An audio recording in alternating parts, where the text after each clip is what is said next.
Texas. That's what we're going to be talking about today. So the big idea is Texas used to be a part of Mexico, right? And then what's going to happen is a bunch of Americans are going to move into Texas. And then the Americans living in Texas break away from Mexico. There's a lot of fighting. And eventually, Texas becomes a part of the United States. That's the story we have to say today. So we're going to look at some details regarding Texas War for Independence and how it ends up becoming a part of the United States. So let's get started here. So one big thing to understand when we're talking about Texas independence is this. When Texas broke away from Mexico, Mexico was independent. So for the longest time, going way back to Cortez conquering the Aztecs, this area had been controlled by Spain, right? It was a Spanish colony. But in 1821, Mexico won independence from Spain. So we're not fighting Spain for Mexico or for Texas, we're fighting Mexico for Texas. So that's the name of the game. And so when Mexico won their independence, Mexico was quite large. It's about twice the size it is today. So this whole region was Mexico when Mexico won independence from Spain in 1821. So kind of big idea, we're fighting against an independent Mexico. All right, so just kind of in my head, just kind of like what are the topics we're going to be looking at? It's kind of a little bit of a storyboard. So you can draw a picture of what's happening on the top, and then the bottom you can take notes. So picture, notes, picture, notes, picture, notes. And so it's kind of a little story, like once upon a time in Texas. And so we're going to start with Americans moving into Texas and end with Texas moving into America. Yeah, let's look at it. All right, so first things first, we're going to look at Stephen Austin. So right away, you're like, this guy's important because Austin, Texas is named after Stephen Austin. So one, he's important. He got his own city. That's fun. So here's the thing. So when Mexico was newly independent, they made a deal with Stephen Austin. So Stephen Austin is going to bring 300 families into what we know today as Texas. And so Mexico said, Stephen Austin, if you can settle 300 families in Texas, then we will give you the land for free. And Stephen Austin's like, that is a deal, Mexico. So Stephen Austin is able to recruit about 300 families. Most of them are American families. 300 families then are moving into Texas. In order to get the free land, though, they were supposed to assimilate. So when they're assimilating to Mexican culture, they're supposed to adopt Mexican culture, Mexican language, Catholicism. They're supposed to adopt Mexican law. So they're really supposed to assimilate. That was a part of the deal. All right. And so the settlement in Texas is going, gangbusters. It's doing great. So by 1835, for example, there are 30,000 settlers in Texas, and most of them are going to be Americans moving into Texas. And once again, Texas has, even today, a sense of like there's outlaws in Texas. That's absolutely the case because, if you kill someone in Massachusetts, you might want to flee the country. And so a lot of people who are outlaws are fleeing to Texas for kind of immunity, if you will. Although if I killed someone in Massachusetts, it'd probably be easier to go to Canada, but I digress. But a lot of outlaws, a lot of rough and tumble folks are moving to Texas, so keep that in mind. So Stephen Austin is starting us out, creating a settlement in Texas. All right, moving on. We're going to see some growing conflict. Oh no. And so the big idea here with this slide is America, we're not holding up our end of the bargain. We're not assimilating. We're not adopting Mexican language or culture. We're not obeying Mexican law. And a really kind of the sticking point here, something that is obvious to Mexico that we're ignoring their law is slavery. So once again, cotton is king. After the cotton gins invented, cotton is king. And so a lot of these settlers in Texas are growing cotton, and they're bringing in slaves to grow the cotton. And so this is a very obvious, illegal move, because slavery was illegal in Mexico. And here the Texans are bringing in slaves, which is clearly against Mexican law. And so there's a lot of ways that we're showing we're really not holding up our end of the deal. And so Mexico kind of lays down the hammer. And so they throw Austin in jail. They throw Stephen Austin in jail for about 8 months. And then they take away pretty much all local rights from the Texans. And the dictator of Mexico at the time, Santa Anna, starts to raise an army to try to suppress kind of this rebellion that's happening in Texas.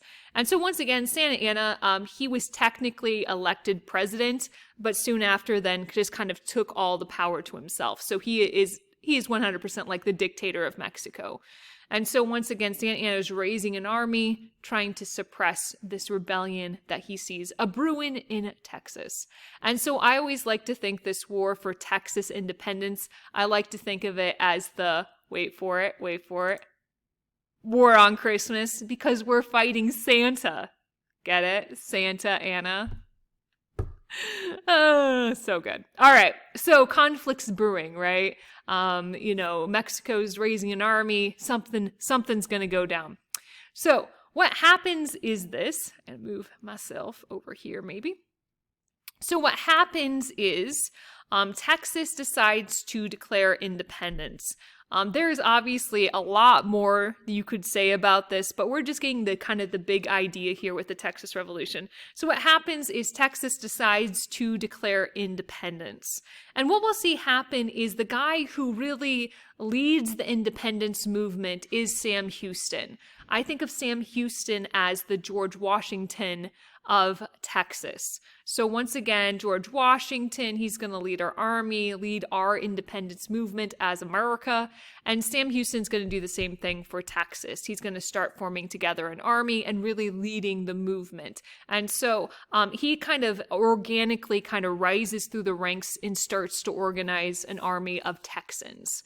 And so Sam Houston, George Washington of Texas, and once again, they declare independence 1863. And of course, Sam Houston's important because he has a city too. He also has a city named after him, of course. There's Houston, Texas. So we have Stephen Austin, our original settler, and then the George Washington of Texas, Sam Houston. All right, let's move forward. The plot like gravy thickens. All right, so what we're going to look at now are two battles.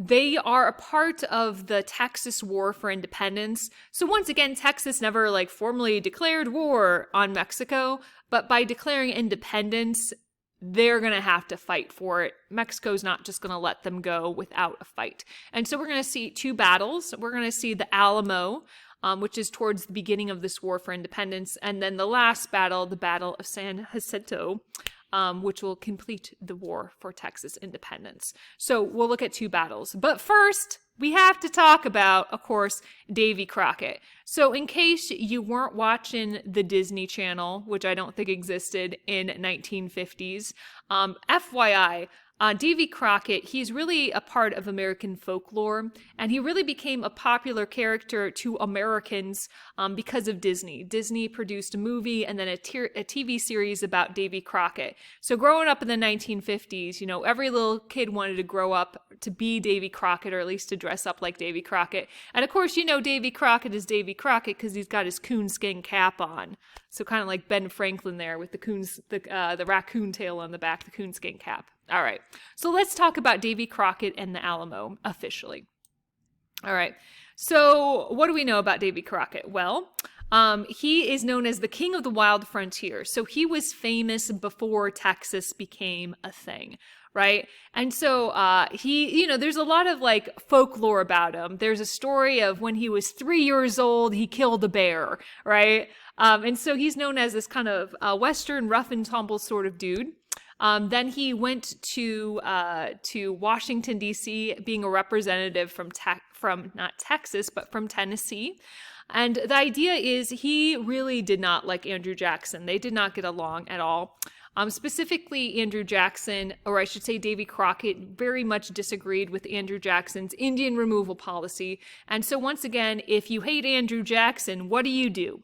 You become a Whig. So he becomes a member of the Whig and really kind of gets disillusioned with with Washington, D.C. So that's kind of how he ends up out in Texas, right? Texas isn't a part of the United States at this point, right? So he's really famous before Texas happens. And he is going to die at this first battle here, the Battle of the Alamo. He's going to die. And once again, the Disney stuff you don't need to know about, but he becomes really kind of a more known part of American history because of the Disney Channel. I shouldn't say the Disney Channel, but because of Disney. Praise the Lord. All right, so there's Davy Crockett. Hello, Davy Crockett. Now we're going to look at the battle he's connected with, which is the Alamo. All right, and I think this is something that I think most Americans probably at least kind of sort of remember learning about. It's kind of like one of those more celebrated battles. So what's going to happen is this. So I think this is right outside of San Antonio.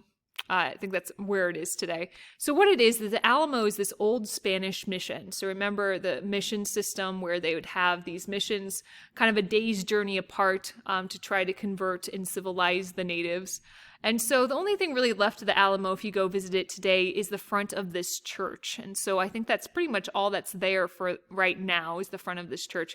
But it's kind of a fortification here. And what was happening is the Texas Army was using this as barracks. So the Texas Army is kind of located in the Alamo. And so what's going to happen is, once again, Santa Anna, the dictator of Mexico, wants to crush this rebellion in Texas. And so we're going to have about 200 Texan soldiers inside of the Alamo, and then they're going to be surrounded by roughly 6,000 Mexican troops led by Santa Anna. And so here you go. Here's our Texans inside, and then there are the Mexican soldiers on the outside. And this is clearly a battle that the Texans can't win. But do they surrender? Do they fly the white flag? No, they don't. They refuse to surrender. They fight to the death. So after a 13-day siege, finally what's going to happen is the Mexican troops are going to break through, and all of the Texans, actually I think there's maybe one or two who escape, whatever, but mostly all of the Texans, become martyrs for Texas independence. They become martyrs for the cause, fighting to the death.